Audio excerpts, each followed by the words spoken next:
किसान भाइयों नमस्कार, स्वागत है आपका हमारे YouTube चैनल धाकड़ एग्रीकल्चर में। किसान भाइयों, इस वीडियो में हम बात करेंगे कि जब हमारी लहसुन की फसल 40 से 50 दिन के बीच में होती है तो उस समय पर हमें कौन कौन से काम लहसुन की फसल में करना पड़ता है।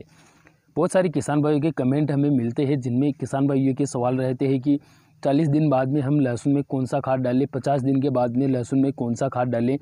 तो इसके बारे में हम पूरी डिटेल के साथ में इस वीडियो में बात करेंगे कि आपको 40 से 50 दिन या फिर उससे ऊपर हो जाने की स्थिति में लहसुन की फसल में कौन कौन से खादों का प्रयोग करना चाहिए।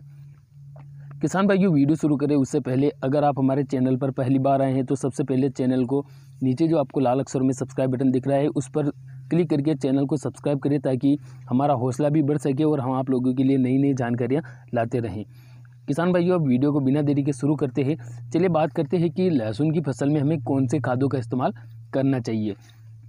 तो किसान भाइयों, जब लहसुन की फसल शुरुआती स्टेज में यानी कि 30-35 दिन की स्टेज में होती है तो लहसुन की फसल में पहला खाद डालने की ज़रूरत पड़ती है, जहां पर हमें माइक्रो न्यूट्रिएंट यूरिया खाद, इसके अलावा बहुत सारे ऐसे खाद डालने पड़ते हैं जो हमारी लहसुन की ग्रोथ अच्छी बना सके।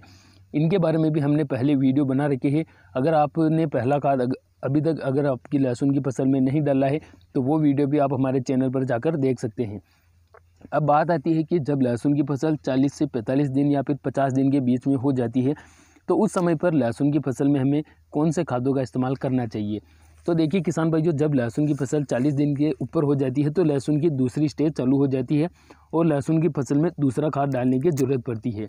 तो अगर आपने पहले एक बार खाद डाल दिया है तो अब दूसरी बार आपको खाद डालने की ज़रूरत पड़ेगी। 40 से 50 दिन के बीच में लहसुन में दूसरा खाद डाल देना चाहिए तो काफ़ी अच्छा रहता है। तो दूसरे खाद के रूप में यूरिया खाद, एक माइक्रो न्यूट्रिएंट वाला खाद और ह्यूमिक एसिड आपको ले लेना चाहिए। इससे किसान भाइयों लहसुन की अच्छी ग्रोथ बन जाती है और जो लहसुन की फसल में कंद बनने वाला होता है उसका आकार अच्छी तरीके से बनता है और लहसुन का कंद वजनदार और चमकदार भी बनता है। तो 40 से 50 दिन के बीच में आपको लहसुन में दूसरा खाद डाल देना चाहिए। और बात करते हैं लहसुन की फसल 50 दिन की हो जाने के बाद में हमें क्या करना चाहिए। तो जब लहसुन की फसल 50 दिन के ऊपर या 55 दिन के ऊपर हो जाती है तो उसके बाद में लहसुन की फसल में यूरिया डालने की ज़रूरत नहीं पड़ती है।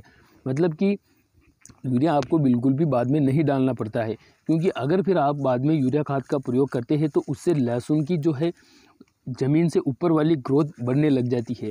मतलब जो कंद बनने लगता है फिर उस कंद का विकास बंद हो जाता है और जो एनर्जी जो आप यूरिया आप डालते हो तो वह यूरिया पत्तियों के विकास में लग जाता है, जिससे लहसुन अपनी पत्तियों का और ज़मीन से ऊपरी सतह का विकास करने लग जाता है और जो है कंद का विकास रुक जाता है। उससे आपको काफ़ी ज़्यादा नुकसान होता है।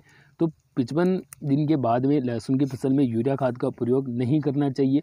उसके बाद में आपको कैल्शियम नाइट्रेट का उपयोग करना चाहिए। कैल्शियम नाइट्रेट में भी नाइट्रोजन पाई जाती है, परंतु नाइट्रेट फॉर्म में पाई जाती है तो वह कंद के विकास में सहायक होती है। तो 55 दिन के बाद में आपको यूरिया खाद नहीं डालना है और 40 से 50 दिन के मध्य में आपको लहसुन में दूसरा खाद डाल देना है। तो किसान भाइयों, इस वीडियो में बस इतनी ही जानकारी थी। उम्मीद करता हूँ यह वीडियो आपको पसंद आया होगा। अगर वीडियो पसंद आया तो लाइक ज़रूर कीजिए। अगर आप चैनल पर पहली बार आए हैं, चैनल को सब्सक्राइब नहीं किया है तो सब्सक्राइब भी कर दीजिएगा ताकि भविष्य में नई नई जानकारियाँ आप लोगों तक पहुँचती रहे और आप उन जानकारियों को देखकर अपनी खेती बाड़ी में यूज कर सके। और किसान भाइयों, एक और बात की, अगर आपको दवाइयों के बारे में, खाद बीज के बारे में सही तरीके से जानकारी होगी तो आप सही तरीके से अपनी लहसुन की फसल में और अन्य फसलों में भी उन दवाइयों का प्रयोग कर पाओगे। तो बस आपको सही से जानकारी होना चाहिए। मिलते हैं अगले वीडियो में, तब तक के लिए धन्यवाद। जय जवान जय किसान।